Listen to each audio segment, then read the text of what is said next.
guys, this is Nathara at CrowSong Lodge, and today I'm coming to you with a video review that I have been meaning to get to for a really long time. So if you heard me mention it in another video, I did not forget. I just was doing other things. So today I wanted to talk to you guys about the True Black Tarot. Let me get the lighting right so you can see the beautiful, there it goes. The True Black Tarot is very, very black.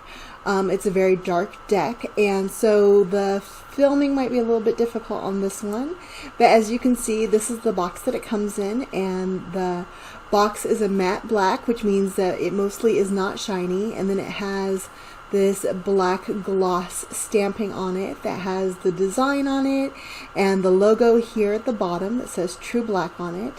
And so you see I have to angle it towards the light, otherwise it just looks like a plain black box that kind of fades. And of course I'm wearing black today, so that makes it exceptionally difficult to see. And it comes in this really nice cardboard box that has a magnetic closure, so you can see like it snaps itself shut instead of just like closing easily, but that means it doesn't just like flop open all the time. And it's actually, I don't normally like to keep my decks in boxes when they're on my desk, but this box is so nice that I just have to use it. It's nice and it's small, it's barely larger than the deck itself, and it fits nicely on my desk, and so I do keep the deck in the box. And on the inside, the box also has the glossy stamping in black on it, and I cannot read it off my camera for you. So it says, it is only in darkness that we see the stars, which is just a beautiful phrase to have in there. It's really inspiring. And likewise, the back also has the glossy embossing on it. And so if you pop the deck out, the book is also that matte black with a glossy finish on it, which is really nice quality. So it's not just like a little white book, but it also is like this. Ooh, and it's got oh, that's the card. It also, so that's the cover of the book, and it also has that really like velveteen finish to it, and it's a really well printed booklet. Ooh, my light is just too bright right now. There you go. So you can see it's like really well printed. It's got a lot of good information in it, and it's really easy to use. It just has like a brief introduction, and then it goes over the meaning of the cards. There's not like a lot of philosophical ramblings from the author and artist about why he created the deck and what it's supposed to mean and all that. It just dives straight into the card meanings. So if we look at the cards themselves, this is the deck.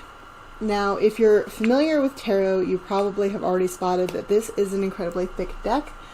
But for comparison, I have, let me see, I'm trying to spot like a normal tarot deck that I have laying around here. I mostly have, here's a normal tarot deck. I mostly have oracle decks on my desk, so it's kind of hard to spot like a normal tarot deck. So this is a normal size tarot deck, and as you can see, the True Black Tarot is significantly thicker than a normal thickness tarot deck, which does make it a little bit tougher to shuffle. And that's the tarot deck just from Spirit Halloween. So as you can see, like my hands have a hard time getting around the deck to shuffle it. But the cards are just, they're a delight to touch. They kind of have that velveteen micro suede finish to them that kind of feels like flower petals. And they're really just delightful to touch. And they're really, really super durable. I haven't tested it, but according to the deck creator, they are exceptionally water resistant. And on the website, or at least on the Kickstarter, it says that he tested them by putting them underwater for 10 minutes and then wiped the cards off, and they didn't have any damage afterwards. I have not tested that myself personally, because I don't want to damage my cards, obviously. But just from the finish and the thickness and how resistant they are to bending, I am inclined to believe that if I were to spill a drink on them and get to them pretty quickly, they would not suffer damage as a result. So they're extremely, extremely hardy cards, very, very durable. Now, the one thing that made me like really fall in love with this deck is the artwork.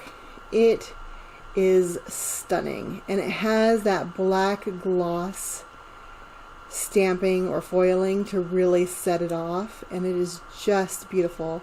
This is the High Priestess, and she is just a stunning card. Like, every single card is just gorgeous. But then some of the cards have this pop of yellow on them that is just incredible, and it is just beautiful. And you can see the words at the bottom are all in that black gloss printing. So that is just absolutely stunning. This is the King of Wands. The only real complaint I have in regards to reading this deck is that sometimes it's hard to tell which suit everyone belongs to, because the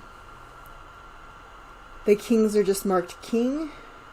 And, oh, this poor lady is not showing up nicely on the camera. This is really a beautiful card. That's justice for you. So, because the artwork is very non-traditional, so, like, this is, the minor arcana are just marked, like, 3. And so this is the 3 of Cups. And it is just stunning, stunning artwork, as you can see. But if you didn't know the suits that well, it might be a little bit confusing to tell which card is which. But you can see how this one's a bit easier, because it's 3 cups is obviously 3 cups. And so in here, this is the Fool card. This is one of my favorites. Again, you're not seeing the detail in the artwork as well on my camera, and I apologize for that. But the artwork is just incredibly stunning. And the shuffling issue, I usually shuffle like a poker dealer, like an Old West poker dealer. I'm usually able to riffle my cards pretty well, but this one I actually have to revert to like the waterfall shuffle instead, because of the thickness of the cards and because the finish doesn't allow them to slide quite as well over each other as a normal card deck. But that's not like a huge complaint. A lot of people are pretty uncomfortable shuffling their cards, you know, bending them up and shuffling them riffle style as it is. So I do not see that as a huge drawback with this deck at all. Having to kind of shuffle it waterfall style or be a little bit more gentle with them because of the size and the finishing on them. So my only real complaint is the difficulty when it comes to telling what some of the cards are. And this is a pretty good example of this. At first glance, it's kind of hard to tell if this is the 7 of Swords or the 7 of Wands. And it's actually the 7 of Swords. It's not that hard to figure out, like, once you look at it for more than a second, but at first glance, it can be kind of confusing between the Wands and Swords sometimes. But, otherwise, the artwork is just absolutely, look how gorgeous that is. It's absolutely stunning. So, I just cannot get over the artwork and the quality of these cards. They're just absolutely amazing to look at and to pet and hold. And, I absolutely recommend this deck. It's gorgeous, even if you just want to have it as a collector's item. The creator is Arthur Wang, and he is just incredibly responsive and very friendly online. Here's the Lovers. I know that's an important card for a lot of people. I'm trying to get the, the glossiness to show up on the camera. You can see how beautiful that is with the pop of red. The majority of this deck is the white and the black and the yellow. The yellow shows up a lot, but that red is really rare. I'm actually not sure of any other card that has the red on it.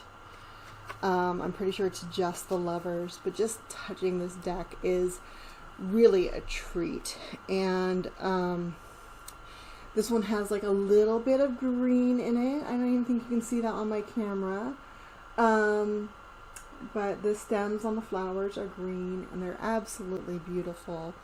So this is a deck I really just enjoy touching and holding and feeling, and I really can't get enough of it. And the box is really just lovely to have as well.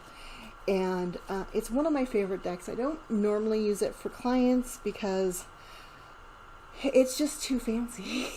Really, it's a very high class deck. I think it's the nicest quality deck that I own, and the highest quality and kind of the fanciest deck that I own out of all the decks I have. So I use this one just to read for myself, really, but it's really just a treasure to have, and I really like it. So, that's my review and kind of a tour of the True Black Tarot. This is one of my favorite cards in the deck. As you can see, I just can't get over the artwork. And that is the 9 of Cups there. I think it's the cups. Yes, it is the cups. Those are grapes and not coins. See, sometimes the suits are a little bit hard to tell apart, but with more reading, you would get more familiar with them. And the book is really good for telling them apart because it does have the primary image displayed on each of the card descriptions. You can see like there's the feather there, and that might not seem like it's going to be that helpful when you're reading them, like trying to tell them apart, but it really is. So yeah, so that's what I have to say about the True Black Tarot. I hope that you guys have enjoyed this review, and I just really love this deck, and I can't say enough nice things about it. So yeah, so that's Nathara at CrowSong Lodge, and I'm signing off. Bye guys.